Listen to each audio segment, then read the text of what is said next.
In today's video, I'm going to be talking about what I believe to be the most important thing in Sword Art Online Alicization, more specifically, the Underworld. I'm going to go over what is incarnation, why is it important, examples of it being both helpful and hurtful, how it affects the world and its people, and finally, the possible peak of incarnation itself.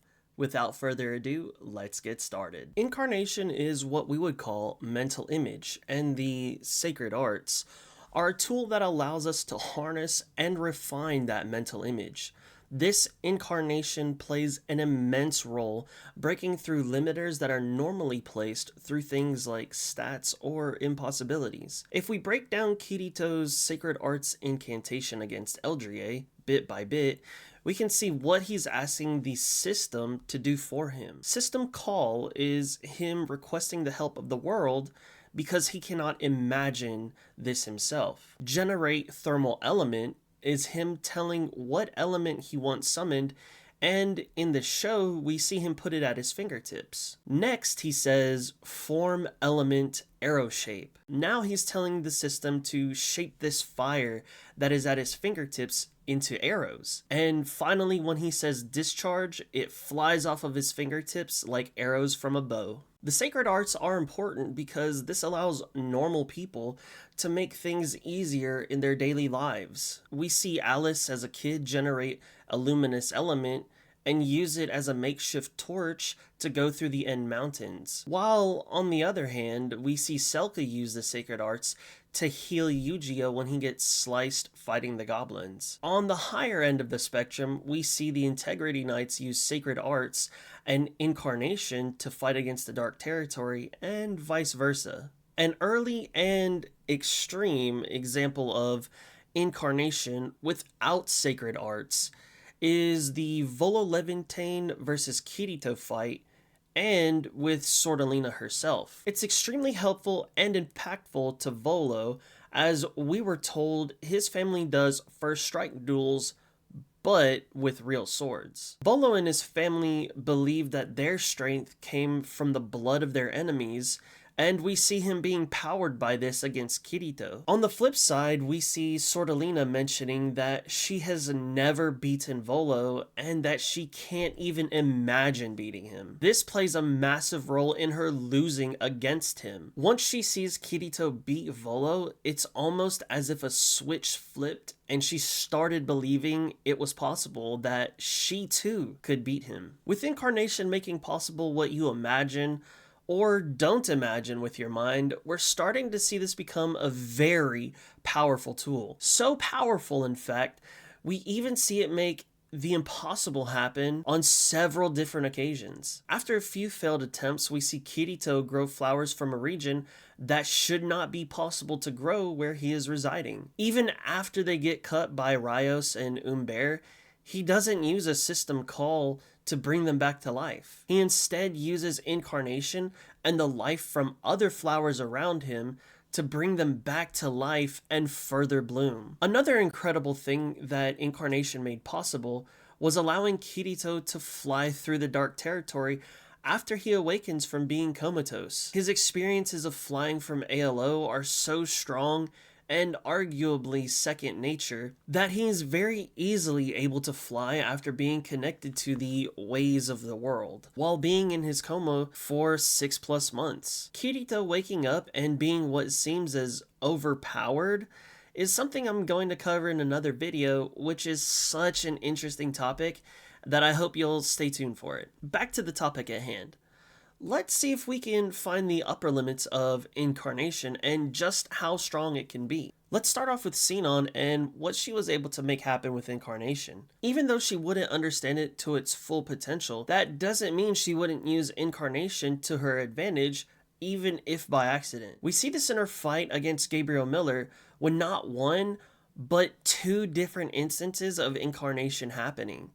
The first is when she changes Solus's bow to her Hecate gun from GGO. Gabriel in turn makes his weapon into what he used in GGO as well to combat Sinon's Hecate. While they were having their shoot-off, Sinon runs out of bullets due to it having a 7-round magazine, and when Gabriel shoots her for a final blow, he shoots at where Sinon has a necklace in real life. This necklace is the electrode that was stuck on Kirito from when he saved her from Shinkawa during the death gun incident. It was something that she was confused to see there in the Underworld, and definitely thankful because, yet again, Kirito had saved her. The next person I'd like to take a look at is Asuna. While she had many amazing moments and extremely tough and mentally taxing times throughout the war, there is one moment in particular that stands out above the rest. Not only is this visually one of the best moments during the war, but it's also one that would never be possible had it not been for Incarnation. We see this brilliant animation and incredible display of mental strength and fortitude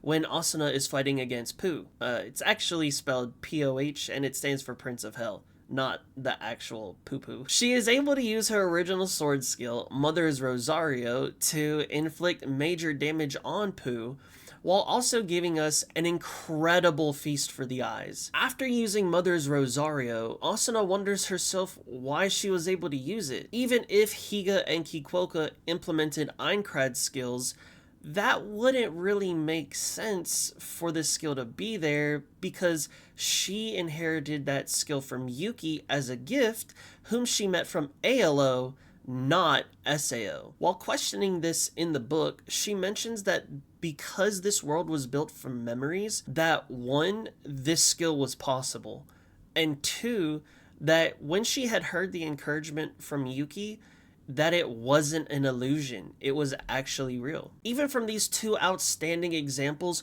we're still ramping up. Now, let's get to our boy Kirito. Finally, after he gets out of the comatose, he starts displaying incredible understanding of the world through his usage of Incarnation. The first thing we see is when he freezes 20,000 people in one hit. Higa says that it's impossible for Kirito to have done that because the Underworld doesn't have a weapon or command capable of an attack on that scale or intensity. Or it shouldn't. Even the people who created this world don't understand it. If you think it stops there, it doesn't. When Kirito uses a spell to heal the Japanese players in the surrounding area, there's a mention in the book that he says he probably could have produced the same effect with my imagination alone. Being so deeply connected with the world, he started being able to clearly sense the sacred power floating in the air around me and easily convert its elements without requiring any elaborate commands. Time and time again, we see Kirito specializing in the use of Incarnation, so much so that in the final fight versus Gabriel Miller, we see both of them being proficient with it. Miller being able to copy what he sees from Kirito and becoming the null and void that he imagines himself to be, while Kirito is displaying profound knowledge from the way he generates all elements to regrowing or healing his body, and so many other aspects that it is truly a spectacle to behold. That entire fight showcases what is possible when one masters the usage of Incarnation. To wrap things up, in the prologue of Book 18, we get such a wonderful insight to what the heck is going on in the final episode. Why are we in space? Why are there dragon crafts, aka the fighter jets? Why is there a big Vel'Koz looking monster in space? And so much more. One crucial thing that I want to point out here is in the dragon craft, there's a thing called the Incarnameter, or the Incarnameter. This was here to measure the amount of incarnate strength being used. When we see Kirito put up a shield to block the Abyssal Horror's attack, the gauge instantly shot all the way to the top. For reference, Stika had never seen it even hit 20%. Even though the times had advanced in the Underworld, they mentioned that incarnate power, the greatest technique of the Integrity Knights of yore, was able to deflect the attack where they would have to duck, dodge, and weave away from it, and in most cases, try to avoid the abyssal horror altogether. When it was Asana's turn, the meter was rattling at the upper end, and finally, when it was Alice's turn to obliterate the beast,